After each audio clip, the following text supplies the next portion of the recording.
Merry Christmas. दुनिया का सबसे बड़ा फेस्टिवल, ये इतना बड़ा फेस्टिवल है कि मुसलमानों की ईदें जितना पैसा 10 साल में बनाती हैं, उससे भी ज्यादा पैसा क्रिसमस के सिर्फ 1 साल में बनता है। लेकिन आखिर ये क्रिसमस मनाया क्यों जाता है? क्योंकि आज दुनिया के सबसे बड़े रिलीजन क्रिश्चियनिटी का ये मानना है कि इसी दिन, क्रिसमस के दिन, जीसस ईसा अलैहिस्सलाम पैदा हुए थे। लेकिन अब क्वेश्चन ये है कि अगर यही दिन 25 दिसंबर ईसा अलैहिस्सलाम की बर्थडे है, तो फिर मुसलमान इसे क्यों नहीं मनाते? क्योंकि यहाँ पर एक बहुत बड़ी कंफ्यूजन है। आज से 2000 साल पहले ईसा अलैहिस्सलाम फलस्तीन के एक छोटे से शहर में एक मिरेकल से पैदा हुए। ये वो जमाना था जब फलस्तीन में तो यहूदी आबाद थे ही, लेकिन यहाँ पर यहूदियों की हुकूमत नहीं थी। हुकूमत उस वक्त की एक बहुत बड़ी सुपर पावर रोमन एम्पायर की थी। जब रोमन एम्पायर अपनी ताकत की पीक पर थी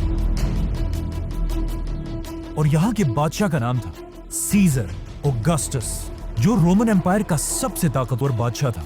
और इसके नाम को, ऑगस्टस को, आज हम सब बहुत अच्छी तरह जानते हैं, क्योंकि इसी ऑगस्टस के नाम पर साल के एक महीने का नाम भी रखा गया।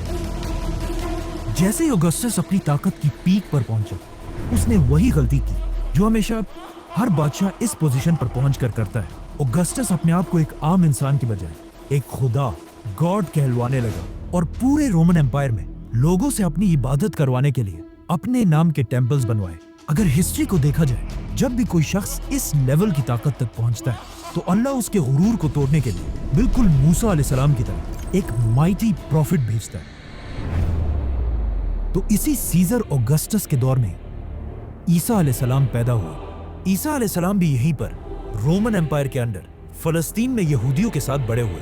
लेकिन ईसा अलैहिस्सलाम बचपन से अपनी एज के बाकी सारे नॉर्मल बच्चों से बहुत ही डिफरेंट थे, क्योंकि बचपन में एक बार ईसा अलैहिस्सलाम अपनी माँ मरियम के साथ एक बाजार में घूमते घूमते कहीं गायब हो गए और काफी ढूंढने के बाद भी वो पूरे बाजार में कहीं नहीं मिले।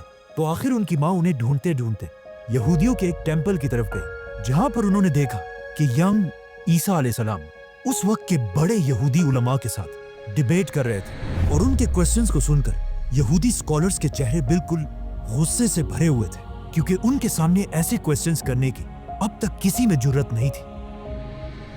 इसी तरह ईसा अलैहिस्सलाम फलस्तीन में बड़े होते गए और आगे जाकर उन्हें अल्लाह की तरफ से एक बहुत ही यूनिक पावर मिली, जिसमें वो किसी भी बीमार शख्स को सिर्फ एक उंगली के टच से बिल्कुल ठीक कर देते थे।